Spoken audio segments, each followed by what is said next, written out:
Olá, eu sou Paula Medeiros e começa agora a Revista da Câmara, com as notícias que foram destaque na semana.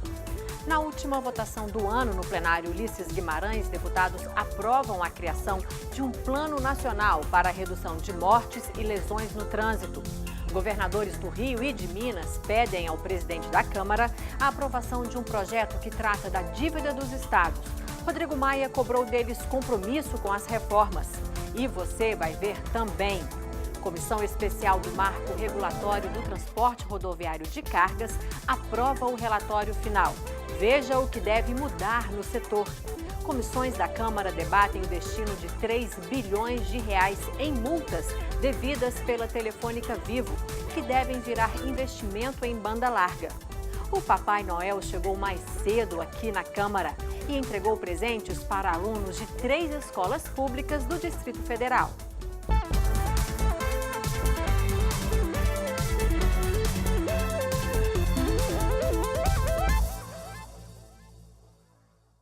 Na última votação deste ano, no plenário Ulisses Guimarães, os deputados aprovaram a criação de um plano nacional para a redução de mortes e lesões no trânsito.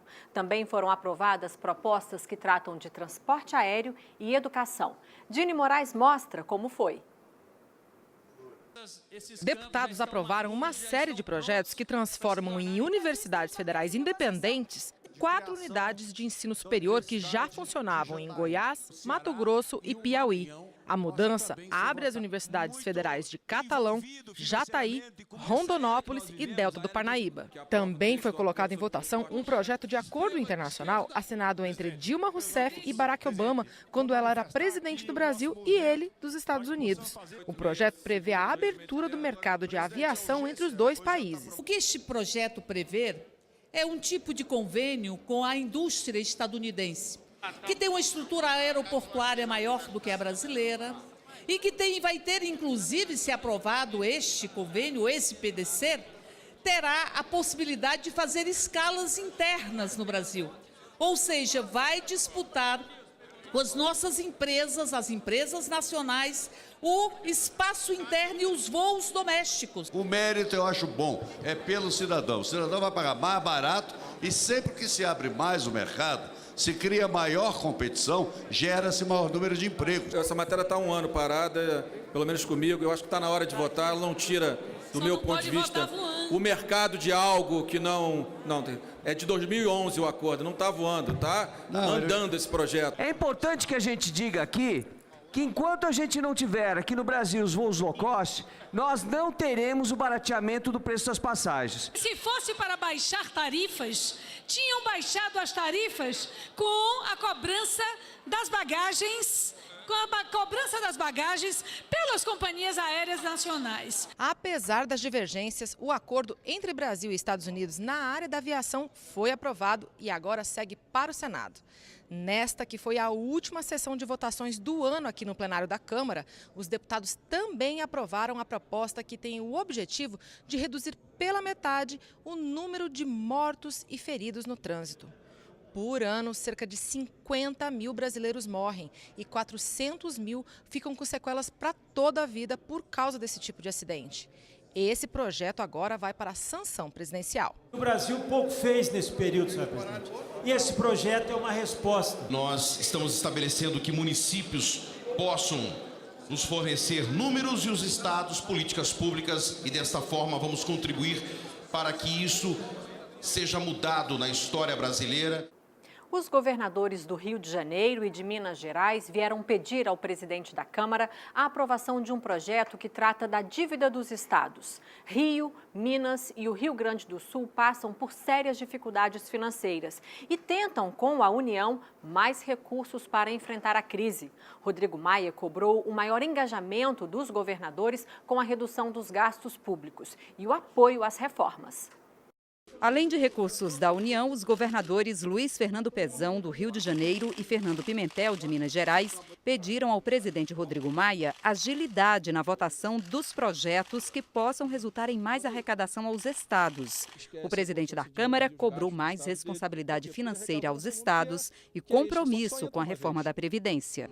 Que se possa ajudá-los nesse projeto, se for o caso, mas que existe um comprometimento profundo deles nas reformas, porque é fácil vir aqui pedir para aprovar um projeto desse e está no Estado falando contra a reforma da Previdência.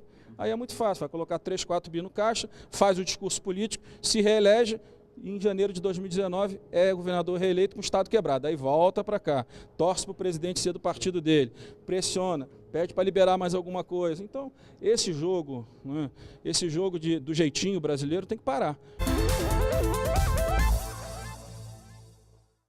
O ministro do Supremo Tribunal Federal, Ricardo Lewandowski, suspendeu a aplicação da medida provisória que adiava os reajustes dos servidores previstos para o ano que vem. O ministro argumentou que há um ano o governo defendia enfaticamente esses reajustes e que agora não seria razoável que eles fossem suspensos.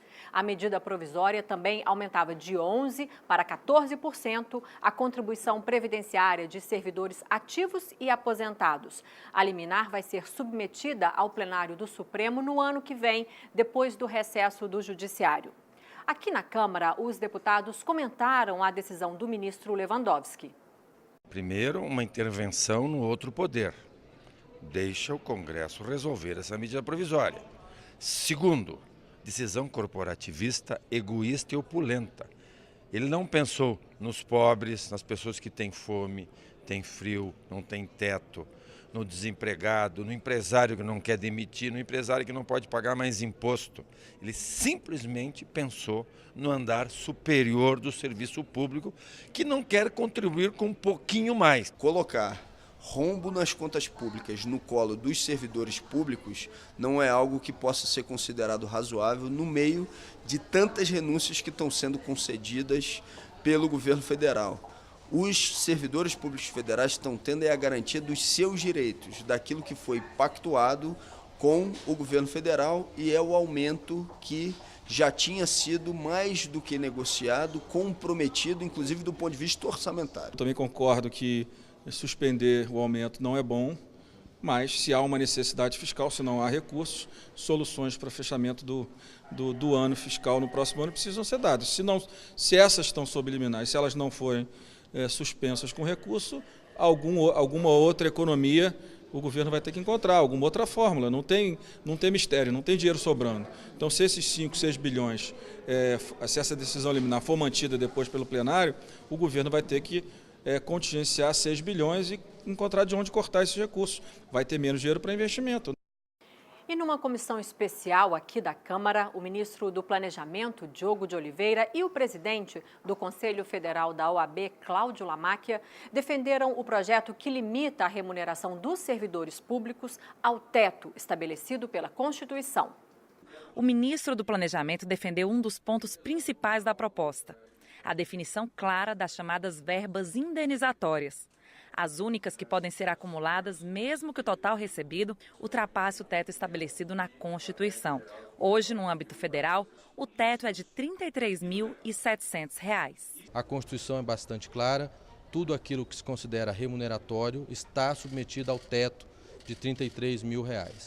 Então, o PL trará uma economia significativa também. Só para os estados, nós estimamos 2,5 bilhões, no máximo, até 2,5 bilhões de economia, e na União também já havia uma estimativa de aproximadamente 900 milhões de economia. O presidente do Conselho Federal da OAB e deputados também defenderam que a lei precisa ser clara para evitar supersalários no funcionalismo público. Nós temos visto hoje sistematicamente notícias Brasil afora de pessoas, de servidores públicos recebendo 300, 400 mil reais por mês.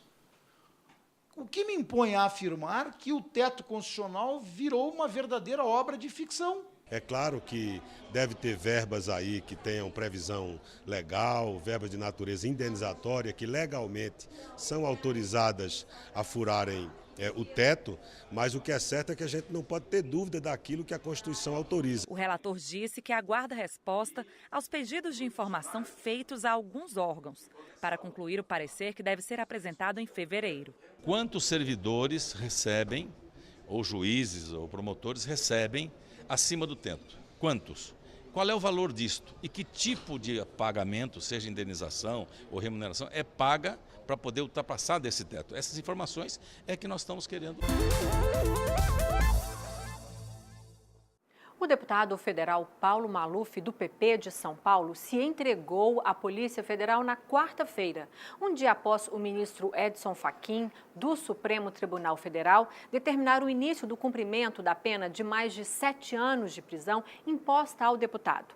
O STF condenou Maluf por desvios que teriam sido praticados por ele na Prefeitura de São Paulo. Na condenação, o Supremo determinou que a pena começará no regime fechado, sem a possibilidade de saída durante o dia para o trabalho.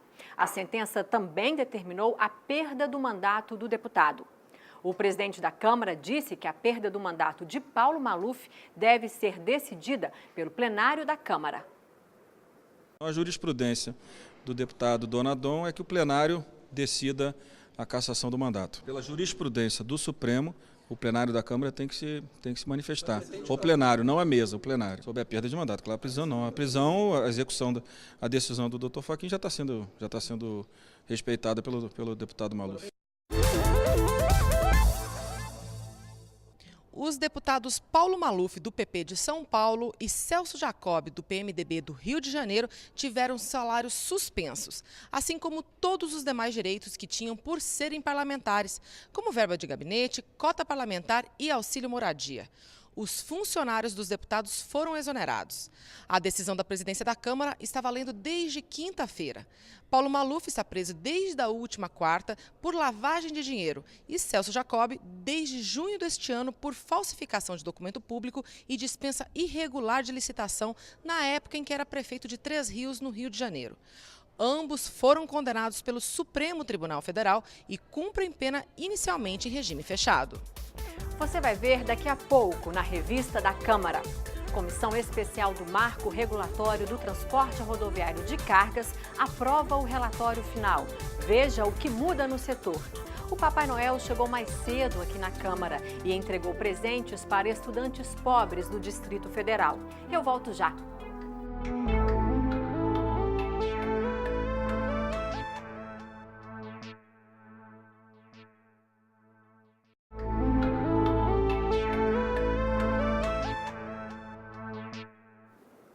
A comissão especial que analisa o marco regulatório do transporte rodoviário de cargas no Brasil aprovou o relatório do deputado Nelson Marqueselli, do PTB de São Paulo. O texto define, entre outras medidas, como os transportadores podem ser contratados e as regras para a segurança nas estradas, além da recriação do Vale Pedágio. É pelas estradas que circula a maior parte das cargas pelo Brasil afora. Além de movimentar a economia, o setor de transportes emprega milhares de pessoas. O país tem mais de 5 milhões de motoristas de caminhões e carretas. Como há tanta gente e muitas empresas transportadoras, o debate na comissão especial foi intenso. Entidades que representam as diversas categorias, empresas, cooperativas e autônomos, tentaram convencer os deputados sobre os temas de interesse. O projeto original sobre o transporte rodoviário de cargas tinha 27 artigos. O relatório do deputado Nelson Marqueselli, apresentado na comissão em outubro, ampliou o texto para 94 artigos. E ainda foram apresentadas mais de 200 emendas com sugestões de alterações, supressões ou acréscimos. Uma das divergências era com a caracterização do motorista autônomo, que pela nova proposta pode ter até 3 caminhões e não mais um, como na lei atual. Estão querendo dizimar a categoria do caminhoneiro autônomo, que vem transportando o progresso desse país há mais de 50 anos. O marco está vindo para ajudar todos, mas também nós todos estamos pagando a conta para poder ter um marco. Deveria ter uma discussão muito maior, retornar o marco regulatório de transporte de carga, que aí você coloca a carga toda ferrovia, hidrovia e também o rodoviário. Aqui está discutindo somente o rodoviário. Alguns deputados defenderam o adiamento da votação da matéria exatamente por conta de tantas divergências e críticas. O nosso PIB brasileiro, mais de 90% é transportado por caminhão. E é um setor diverso. Tu tem desde um caminhoneiro, um transportador que tem apenas um caminhão, muitos têm meio caminhão, 25% de um caminhão, até quem tem centenas de caminhões numa transportadora, num grande grupo. Essa diversidade tem que ser tratada. O marco regulatório de transporte de carga ele precisa ser feito, com certeza. Mas nós temos muitos pontos aí que nós nos preocupamos com o engessamento desse processo, com a burocratização do processo e que ele seja harmônico, que atinja o transportador, aquele que contrata o transporte e que as várias categorias que tem dentro desse transporte, que seja a grande empresa, a pequena empresa, as cooperativas ou autônomo, eles sejam contemplados e não sejam impedidos de ir e vir e de fazer a livre concorrência. Se não houver recurso, o novo marco regulatório deve seguir para análise dos senadores. O repórter Tiago Ramos explica as principais mudanças sugeridas. Se depender dos deputados, os motoristas profissionais de caminhões vão ter mais margem de pontos na carteira de habilitação.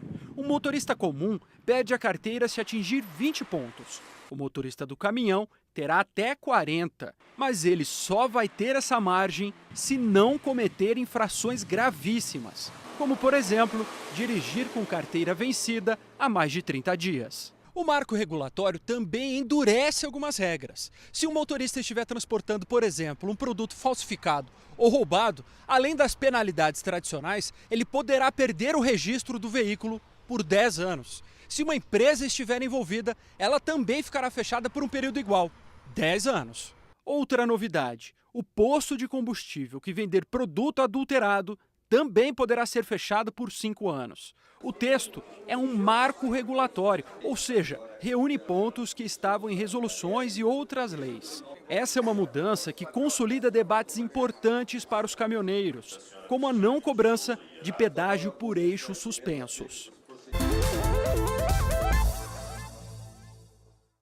3 bilhões de reais em multas devidas pela Telefônica Vivo devem virar investimento em banda larga.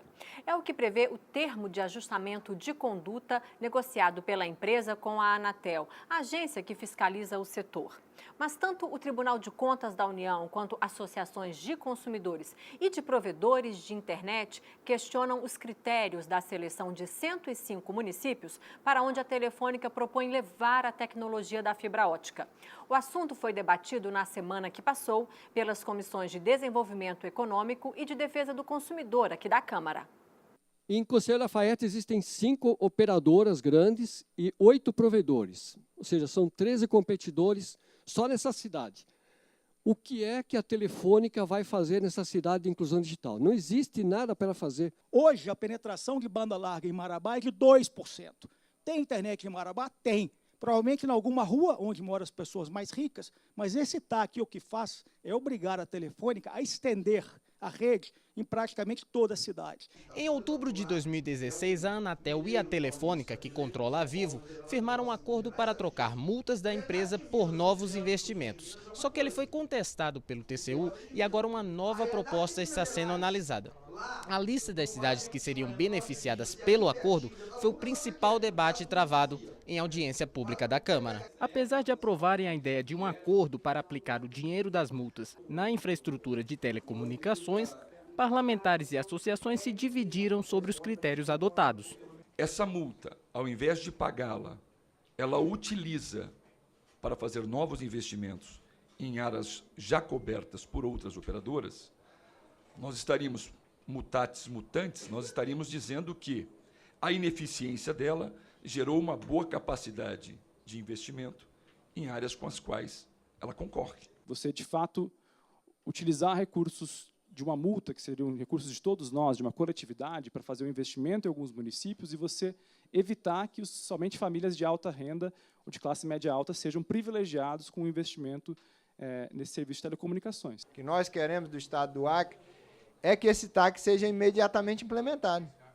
Nós queremos que esses investimentos, presidente Eduardo, eles cheguem o mais rápido possível. Para a Bahia, para o meu estado, é salutar que esse TAC seja aprovado. Para o Brasil, é salutar que seja aprovado. Governo e Anatel defenderam o acordo. É sabido por todos que a área de concessão da Telefônica é o Estado de São Paulo.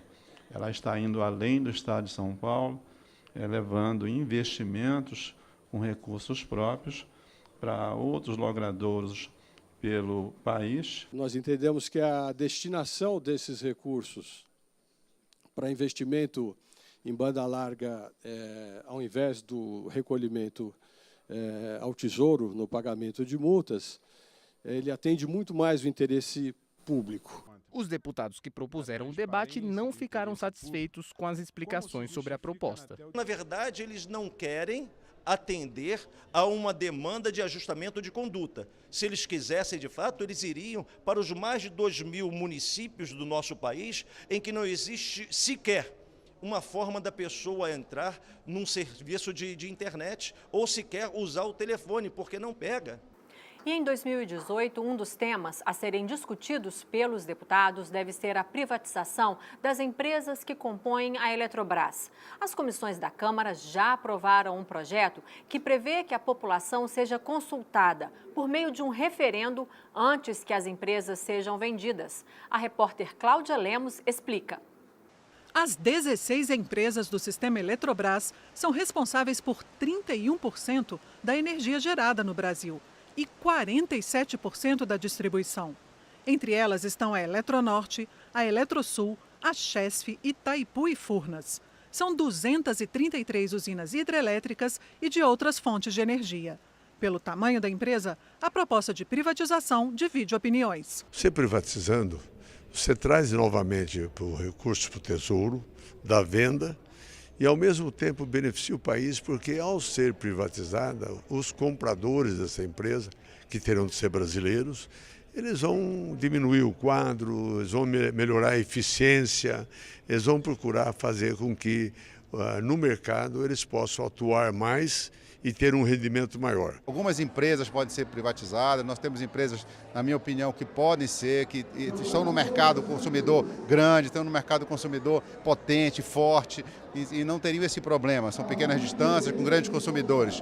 Agora, volto a dizer, onde você tem um papel social para ser cumprido ainda, e nós, como no Pará, por exemplo, como grande exportador, ainda temos comunidade que tem lamparina, isso é impossível de se conceber. E isso já é difícil com uma estatal. Imagina se isso for para a área privada, que normalmente, vou dizer, com toda razão, ela visa lucro. As comissões de Desenvolvimento Econômico e de Constituição e Justiça aprovaram a proposta do Senado de consultar a população sobre a privatização.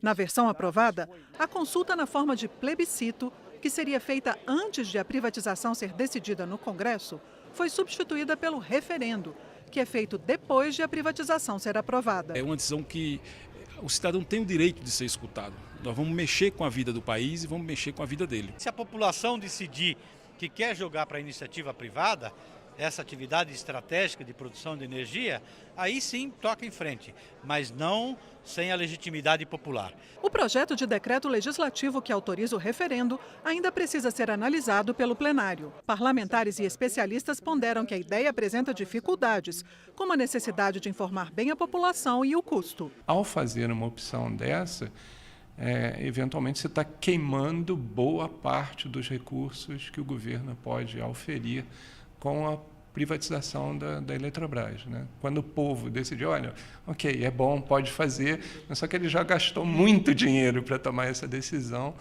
e além do que já gasta com o Congresso, né, para representá-lo aqui e decidir. O Papai Noel chegou mais cedo aqui na Câmara graças a uma parceria com os Correios. E ele entregou presentes para alunos de 3 escolas públicas do Distrito Federal. Em 2017, os Correios receberam 750 mil cartinhas de todo o Brasil. E até agora já entregaram 550 mil brinquedos.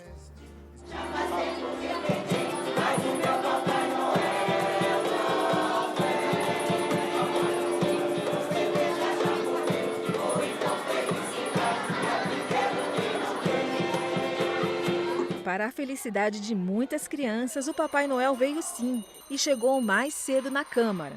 Foram entregues 440 brinquedos para as crianças de escolas públicas do Distrito Federal, que enviaram cartas para os Correios pedindo um presente para o Papai Noel. Quase todos os presentes foram comprados por funcionários da Câmara, que esse ano retomou a parceria com os Correios. A campanha dos Correios começou há 28 anos. E começou porque vários funcionários dos Correios perceberam que muitas cartinhas vinham endereçadas a Papai Noel. E quando começaram a abrir, ver o que tinha de pedido lá, se comoveram voluntariamente.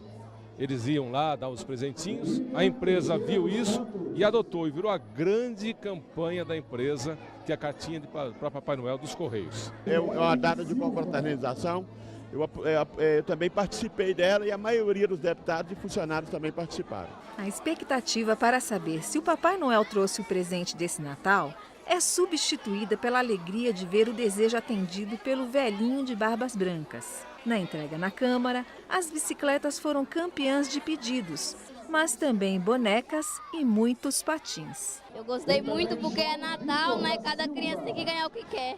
Um patins. Um patins. Eu ganhei uma Barbie. Bom, muito bom. Sonho que eu queria realizar.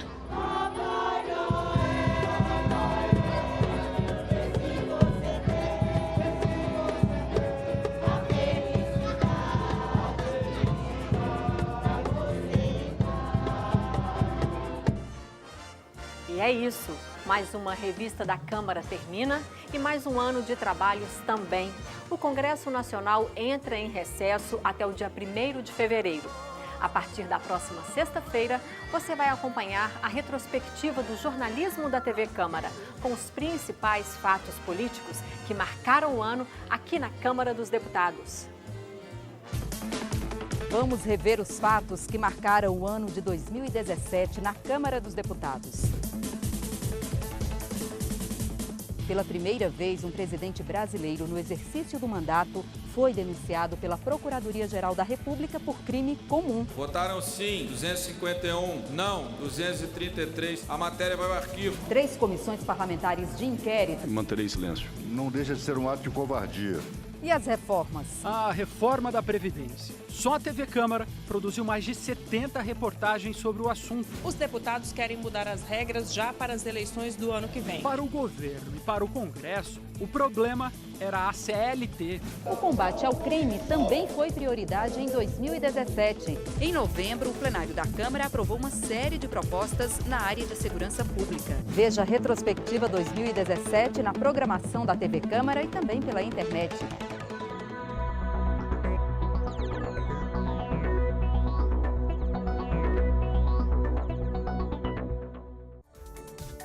Você pode rever a revista da Câmara na nossa programação e também pela internet. O endereço é youtube.com/Câmara dos Deputados Oficial, tudo junto. Obrigada pela companhia, um ótimo Natal, um feliz Ano Novo e até a volta. Tchau!